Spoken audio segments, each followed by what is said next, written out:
మీరు కొత్తగా business start చేయాలనుకుంటున్నారా? మార్చ్ 16-17 హైటెక్స్ లో ఫ్రాన్సెస్ ఇండియా బిగ్గెస్ట్ ఫ్రో ఎక్స్పో.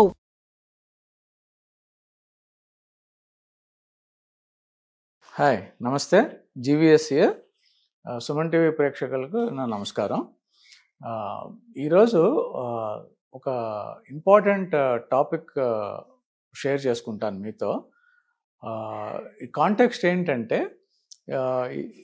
నిన్న ఈ మధ్యలో లాస్ట్ 1-2 డేస్లో సెబీ ఒక గైడ్లైన్ ఇచ్చింది మ్యూచువల్ ఫండ్స్ వాళ్ళకి. అది ఏమనంటే, ఆ మ్యూచువల్ ఫండ్ స్కీమ్లో కొన్ని స్టాక్స్ ఉంటాయి, లార్జ్లీ యాక్టివ్ ఫండ్స్లో. ఆ మొత్తం overall mutual fund price earnings multiple value disclose చేయాలని చెప్పింది.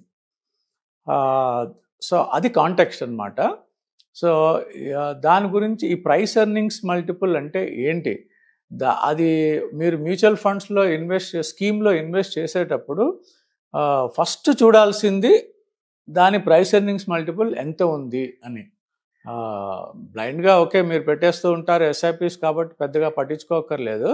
కానీ లంసమ్ ఇన్వెస్ట్మెంట్స్ చేసేటప్పుడు మాత్రం స్టాక్స్లో కానీ మ్యూచువల్ ఫండ్ స్కీమ్లో కానీ ప్రైస్ ఎర్నింగ్స్ మల్టిపుల్ అనేది ఎంత ఉంది అనేది ఒక అవగాహన ఉండటం చాలా మంచిది. ఎందుకంటే కాంటెక్స్ట్ ఏంటంటే, ఇప్పుడు లాస్ట్ 3-4 ఇయర్స్ పెరగటం వల్ల స్టాక్స్లో ఈ mid cap, small cap mutual fund స్కీమ్స్లో చాలా ఫ్రాత్ వచ్చింది. అంటే చాలా పెరిగిపోయాయి. ఒక బబుల్ లాగా క్రియేట్ అయింది కొన్ని స్కీమ్స్లో, అన్నిట్లో కాదు, కొన్ని స్కీమ్స్లో. అది కూడా కొంతమంది ప్రాఫిట్స్ బుక్ చేసి ఉంటారు, కొంతమంది లాంగ్ ఓన్లీ ఫండ్స్ ఉంటాయి, వాళ్ళు చెయ్యరు. సో ఇది ఒక్కొక్క స్కీము ఒక్కొక్క లెవెల్ ఆఫ్ రిస్క్ ఉంటుంది. ఆ రిస్క్ మెజర్మెంట్కి చాలా పారామీటర్స్ ఉంటాయి. ఈ ప్రైస్ ఎర్నింగ్స్ మల్టిపుల్ అనేది కూడా ఒక రకంగా వాల్యుయేషన్ మెజర్. అది చాలా ఎక్కువ ఖరీదులో ఉందా, చాలా తక్కువ ఖరీదులో ఉందా అనేది కూడా రిస్క్ లెవెల్కి అసెస్ చేయడానికి ప్రైస్ ఎర్నింగ్స్ మల్టిపుల్ అనేది కంపల్సరీ చూడాలి. స్టాక్స్లో అయితే ప్రతి ఒక్కళ్ళు చూస్తారు.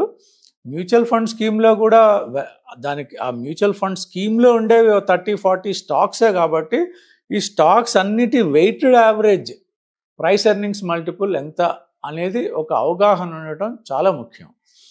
దానివల్ల మీరు ఏ లెవెల్ ఆఫ్, ఎంత లోతులో మీరు దిగుతున్నారో, ఎంత లెవెల్ ఆఫ్ రిస్క్ ఉన్నప్పుడు మీరు లంసమ్ ఇన్వెస్ట్మెంట్ చేస్తున్నారో మీకు ఒక ఐడియా వస్తుంది.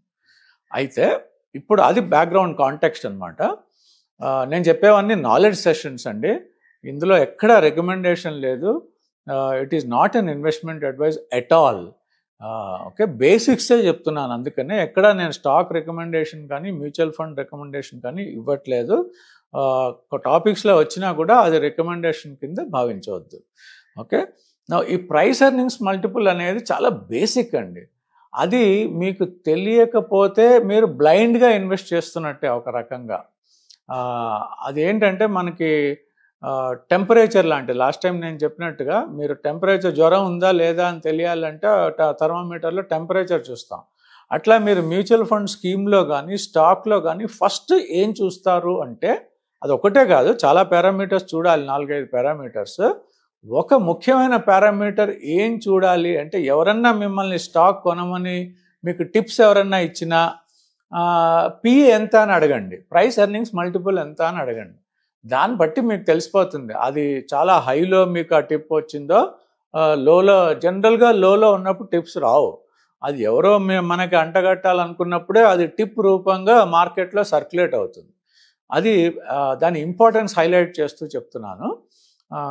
అప్పుడు దాని తర్వాత బేసిక్గా ఈ ప్రైస్ ఎర్నింగ్స్ మల్టిపుల్ అంటే ఏంటి, పిఈ రేషియో అంటే ఏంటి అనేది కూడా కొంచెం డీటెయిల్గా చెప్తాను. It is still a basic thing. Price అనేది మన అందరికీ తెలుసు, market price. For example Hindustan Levers కానీ ఏదన్నా కూడా దాని ప్రైస్ ఎంత కోట్ అవుతుందో తెలుసు. ఈ ఈపీఎస్, పిఈ అంటే P/E అనమాట. అది ప్రైస్ ఎర్నింగ్స్ మల్టిపుల్ అంటే పిఈ అంటాం. అది ఎసెన్షియల్లీ P/E అంటే P/E. పి అనేది ప్రైస్, ఈ అనేది ఎర్నింగ్స్ పర్ షేర్. ఈ ఎర్నింగ్స్ పర్ షేర్ కూడా మీకు చాలా క్లియర్గా ఒక ఐడియా ఉండాలి. మీకు షేర్స్ కొంటున్నప్పుడు కానీ మ్యూచువల్ ఫండ్ యూనిట్స్ కొంటున్నప్పుడు కానీ ఒక యూనిట్కి మీకు ఎంత వస్తుంది లాభం, అది ఎర్నింగ్స్ పర్ షేర్. దాన్నే నెట్ అసెట్ వాల్యూ అంటారు యూనిట్స్లో అయితే. సో ఆ ఇండికేటర్ చాలా కంపల్సరీగా తెలుసుకోవాలి. సో మీకు ఎర్నింగ్స్ పర్ షేర్ ఎలా క్యాలిక్యులేట్ చేస్తారు అంటే ప్రాఫిట్స్ మొత్తం నెట్ ప్రాఫిట్స్ ట్యాక్సెస్ అన్నీ పోగా డివిడెండ్ డిక్లేర్ చేసే ముందు నెట్ ప్రాఫిట్స్ ఆఫ్టర్ ట్యాక్స్ ఎంత వచ్చాయి ఒక కంపెనీకి ఆర్ గ్రూప్ ఆఫ్ కంపెనీస్ ఏదైనా ఒకటే అవుతుంది, ఎంత వచ్చాయి చూసి దాని డివైడెడ్ ఆ net profits divided by number of shares, ఆ కంపెనీలో షేర్స్ ఎన్ని ఉన్నాయి, మొత్తంగా ఎన్ని షేర్స్ ఇష్యూ చేశాయి, ఇవన్నీ పబ్లిక్ లిమిటెడ్ కంపెనీస్ కాబట్టి షేర్స్ ఉంటాయి. ఆ కంపెనీలో మొత్తం ఎన్ని షేర్స్ డిక్లేర్ చేశారు ఆర్ ఎన్ని యూనిట్స్ ఇచ్చారు మ్యూచువల్ ఫండ్స్ అయితే అనే దాన్ని ఆ profit after tax divided by number of shares చూసుకుంటే ఒక షేర్కి ఎంత ప్రాఫిట్ వచ్చిందో తెలుస్తుంది. అది ఈపీఎస్, ఎర్నింగ్స్ పర్ షేర్. ఇప్పుడు ప్రైస్ ఎర్నింగ్స్ మల్టిపుల్ అంటే మీకు 10 రూపాయలు లాభం వస్తుంది అనుకోండి ఒక షేర్ మీద, మీరు 500 రూపాయలు ఆ షేర్ కోట్ అవుతుంది అనుకోండి, మీరు అంటే ఎన్ని రెట్లు ప్రాఫిట్ మీరు పే చేసినట్టు. ఆల్రెడీ మీరు ఆ షేర్ కొందాం అనుకున్నారు, 500 రూపీస్లో కోట్ అవుతుంది, కానీ దాని ఎర్నింగ్స్ పర్ షేర్ 10 రూపాయలు. అంటే మీరు మీకు వచ్చేది ఏంటి, అది నెక్స్ట్ 50 సంవత్సరాలు ఉంచుకున్నా కూడా సపోజ్ గ్రోత్ లేదనుకోండి, ఎవ్రీ ఇయర్ 10 రూపాయలు చొప్పున మీకు వచ్చిందంటే ఈ 50 ఏళ్ళకి కలిపి మీకు వచ్చేది ఎంత, 500 రూపాయలు. అంటే టైం వాల్యూ లెక్క చేయకుండా, టైం వాల్యూ లెక్క చేస్తే మీకు ఫ్యూచర్లో 10 వచ్చాయి కాబట్టి మీకు 30 రూపాయలు కూడా రాదు, 20 రూపాయలు కూడా రాదు, కానీ మీరు పే చేస్తున్నది 500 రూపాయలు. అంటే 50p, అంటే 50 times the current earnings is reflected in the price already. అంత హై పిఈ స్టాక్స్ కానీ హై పిఈ మ్యూచువల్ ఫండ్స్ కానీ కొంటే మీకు అక్కడి నుంచి పెరగడం అనేది చాలా తక్కువ ఉంటుంది, పెరగదు. అవి పడ్డాక పెరుగుతాయి కానీ స్టాక్స్ ఎప్పుడైనా కూడా ఒక పాయింట్ దాటితే అవి పెరగటానికి స్కోప్ ఉండదు వాటికి. అందుకని మీకు ఈ ప్రైస్ ఎర్నింగ్స్ మల్టిపుల్ అనేది తెలియాలి. సో దానికి price divided by earnings per share. Earnings per share అంటే profit after tax divided by number of shares. ఈ నెంబర్ ఆఫ్ షేర్స్ ఎలా కంప్యూట్ చేస్తారంటే ప్రతి కంపెనీకి ఈక్విటీ ఉంటుంది, డెట్ ఉంటుంది. వాళ్ళు సొంత డబ్బులు పెట్టుకుంటారు, అది ఈక్విటీ అవుతుంది. బ్యాంక్ నుంచి తెచ్చుకునే లోన్స్ డెట్ అంటారు. ఈ ఈక్విటీ వాళ్ళు కనుక 10 కోట్ల రూపాయలు కానీ 1 కోటి రూపాయలు కంపెనీలో పెడితే ఒక్కొక్క ఎన్ని షేర్లు ఇష్యూ చేశారు అనేది ఎలా లెక్క కడతామంటే ఫేస్ వాల్యూ ఉంటుంది. ఒక్కొక్క షేర్కి 5 రూపాయల షేరా, అది ఫేస్ వాల్యూ అంటారు. 10 రూపీస్ షేరా, 1 రూపీ షేరా అని ఉంటుంది. 10 రూపీస్ షేర్, ఒక్కొక్క షేర్ 10 రూపీస్ ఫేస్ వాల్యూ ఉన్నది. మీరు ఒక లక్ష షేర్లు ఇచ్చారనుకోండి, 10 లక్షలు మీరు డబ్బు తెచ్చిపెట్టినట్టు. ప్రమోటర్కి అన్ని షేర్స్ వస్తాయన్నమాట. 10 రూపాయలు చొప్పున 1,00,000 షేర్లు అంటే 10 లక్షలు. అట్లాగే 10 లక్షల షేర్లు అంటే 1 కోటి రూపాయలు పెడితే అది ఫేస్ వాల్యూ అంటారు. సో మీరు ఈక్విటీ ఎంత పెట్టారు, ప్రమోటర్స్ కానీ అందరూ కానీ ఎన్ని షేర్స్ ఇచ్చారు, ఒక్కొక్క షేర్ ఫేస్ వాల్యూ ఎంత ఉందో పట్టి ఎన్ని షేర్సో మనం డివైడ్ చేయొచ్చు. మీరు బ్యాలెన్స్ షీట్ ఓపెన్ చేస్తే ఈక్విటీ కనబడుతుంది. అలాగే మనీ కంట్రోల్ లాంటి వెబ్సైట్స్ చూస్తే ఫేస్ వాల్యూ ఎంత ఉంటుంది. Equity divided by face value చూస్తే మీకు నెంబర్ ఆఫ్ షేర్స్ వస్తాయి.